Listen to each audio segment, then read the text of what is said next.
महाकुंभ निर्देशक अरविंद बब्बल, गौतम रोड़े, पायल लीपी। उत्तर प्रदेश के पृष्ठभूमि पर आधारित एक थ्रिलर कहानी है जिसे एक ऐसे लड़के के बारे में बताया गया है जिसके पास अलौकिक शक्तियां हैं। बचपन में इसे उपहार से अनजान, जैसे जैसे वह बड़ा होता है उसकी शक्तियां दिखने लगती हैं। माया नाम की एक लड़की रुद्र को पसंद करने लगती है। इस बीच रुद्र अमृत के 7 रक्षकों में से एक है जो महाकुंभ के दौरान हर 144 साल में प्रकट होता है। उनके पिता शिवानंद प्रमुख गण में से एक हैं। कहानी की शुरुआत शिशु रुद्र द्वारा अपने पिता के साथ महाकुंभ जाने से होती है। फिर महाकुंभ प्रमुख पुजारियों में से एक बलिवेश की योजना के तहत गंगा का पुल उड़ा दिया जाता है, जिसे नागवंश के प्रति अपनी निष्ठा की प्रतिज्ञा की है। नागवंश और गरुड़ वंश हर महाकुंभ जीवन के अमृत के लिए संघर्ष करते रहे हैं। इससे दोनों कुलों के बीच दुश्मनी पैदा हो गई।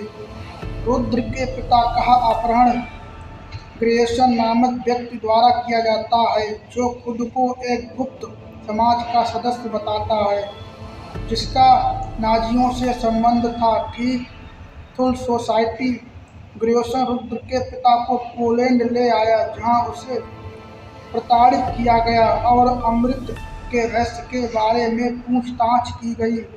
वहां वैज्ञानिक रूप से अमृत रहस्य को समझने के उद्देश्य से डॉक्टर अगस्त पराशर गौतम राव के साथ नोट्स का आदान प्रदान कर रहा था। इस बीच विस्फोट के प्रभाव के कारण रुद्र पानी में गिर जाता है। उसे उदिया बाबा द्वारा बचाया जाता है, जो उसे माई मुई और पुन्नू के पास ले जाता है। उसे माई मुई पालती है, लेकिन बलिवेश और कोए पाए पांडे लगातार उसका पीछा करते रहते हैं। दशहरा के पूर्व संध्या पर बलिवेश के निर्देश पर कोए पाए पांडे उस पर हमला करता है। पूरा घटनाक्रम उदिया बाबा ने सुन लिया है, जो रावण के पुतले पर तीर चलाने के लिए तैयार रथ पर सवार रुद्र को बचाने की कोशिश करता है। बम रथ में लगाया गया। जब उदिया बाबा रुद्र को बचाने की कोशिश करते हैं तो बम फट जाता है, लेकिन रुद्र बच जाता है। जलता हुआ पुतला उदिया बाबा पर गिर जाता है और वह बुरी तरह घायल हो जाता है। रुद्र उसे चमत्कारी ढंग से आग से बाहर निकालता है। उदिया बाबा का इलाज किया जाता है, लेकिन वह ज़्यादा समय तक जीवित नहीं रहता। वह रुद्र अपनी पत्नी को अंतिम मुलाकात के लिए लाने की विनती करता है। रुद्र अपनी पत्नी को लाता है और उदिया बाबा शांतिपूर्वक मर जाते हैं। हालांकि रुद्र को पता चलता है कि उसकी पीठ पर गरुड़ का जन्म चिन्ह उसके परिजनों पर खतरे के लिए जिम्मेदार है। वह इसे अपनी रस्सी से हटाने की कोशिश करता है, लेकिन माई मुई उसे रोक देती है।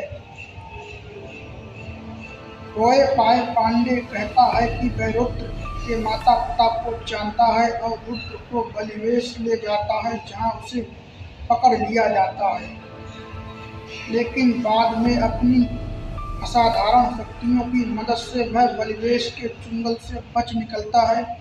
रुद्र माई मुई से बच निकलता है क्योंकि उसे लगता है कि उदिया बाबा की मौत उसकी वजह से हुई थी, और एक ऐसे व्यक्ति से मिलता है जिसके पास उसकी तरह गरुड़ का प्रतीक होता है। बाद में वह माई मुई के पास वापस आता है। कुछ वर्षों के बाद रुद्र बड़ा हो जाता है और वह नदी के किनारे शवों का अंतिम संस्कार करता है। वहाँ माया से मिलता है, जिससे वह बाद में प्यार करने लगता है। माया रुद्र को अपने चाचा बलिवेश के पास इलाहाबाद ले जाती है। बलिवेश अपने पिता के साथ माया को बलि के लिए मारना चाहता था। दोस्तों, कहानी प्राचीन काल घटनाओं पर आधारित है। वहाँ रुद्र को बताता है कि एक गरुड़ है, शिवानंद गरुड़ का मुखिया है, 7 गरुड़ हैं जो अमृत को बचाते हैं, उन्हें अन्य 5 को ढूंढना था। कैथरीन नामक एक विदेशी लड़की महाकुंभ का पता लगाने इलाहाबाद आती है और उसे लड़के से रुद्र की मुलाकात भागने के दौरान हुई थी। उसे शिवानंद के शिक्षक ने भेजा था। दोनों का गरुड़ होने का पता चलता है। एक महिला जो नदी के किनारे रहती है, जिसे मानसिक रूप से बीमार माना जाता है, वह भी गरुड़। एक सरकारी अधिकारी जो दुर्गा के खराब पानी के लिए कड़ी खोज करता है, वह 7वां और आखिरी गरुड़। नाग वंश का पता चलता है। वहीं हुई जैसी दिखने वाली रुद्र और फिर सभी गरुड़ शक्तियों को जगाती है। अंत में रुद्र नागों को हरा देता है और लोगों को उसके द्वारा पराजित सांपों के जहर के खतरनाक परिणामों से बचाने के लिए खुद को बलिदान कर देता है। इसी तरह की वीडियो देखने के लिए मेरे चैनल को सब्सक्राइब करें और बेल आइकन के बटन को दबाना ना भूलें, जिससे जो हम वीडियो डालें उसका नोटिफिकेशन आपके पास सबसे पहले पहुंचे।